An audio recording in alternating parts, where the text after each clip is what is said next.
Dari Jawa Timur kami ajak Anda ke Banten, Saudara. Mengusung konsep taman yang sejuk nan asri, sebuah kafe yang berada di kawasan Tambang Pasir, Kota Cilegon, Banten menjadi daya tarik bagi para pengunjung untuk bersantai sambil menikmati berbagai jenis kuliner di tepi danau dengan harga terjangkau.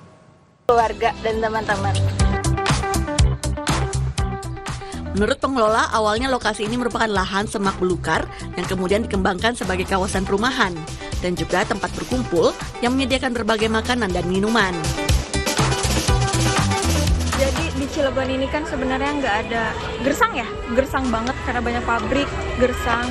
Nah, jadinya kita buat konsep ini banyak pohonnya biar orang tuh datang ke sini jadi seakan kayak bukan di Cilegon. Datang ke sini tuh vibes-nya udah beda. Danau, banyak pohon. Terus di sini kita sediain juga ada kelinci, ada ikan. Itu biar family yang datang ke sini, anak-anaknya masih bisa untuk kasih makan ikan atau kasih makan kelinci. Sebenarnya itu bukan untuk anak muda doang, bukan milenial doang, bukan Gen Z doang, tapi family tuh bisa datang ke sini gitu. Buat piknik-piknikan bisa, anak kecil juga bisa enjoy, orang tua bisa enjoy, anak muda bisa enjoy, semua kalangan bisa enjoy di sini.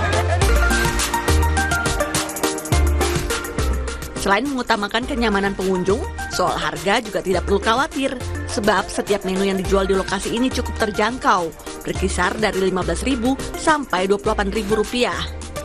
Sehingga tak jarang lokasi ini selain menjadi tempat berkumpul, juga kerap menjadi tempat bersuah foto bagi para pengunjung untuk berbagai keperluan. Suherdi, Kompas TV, Cilegon, Banten.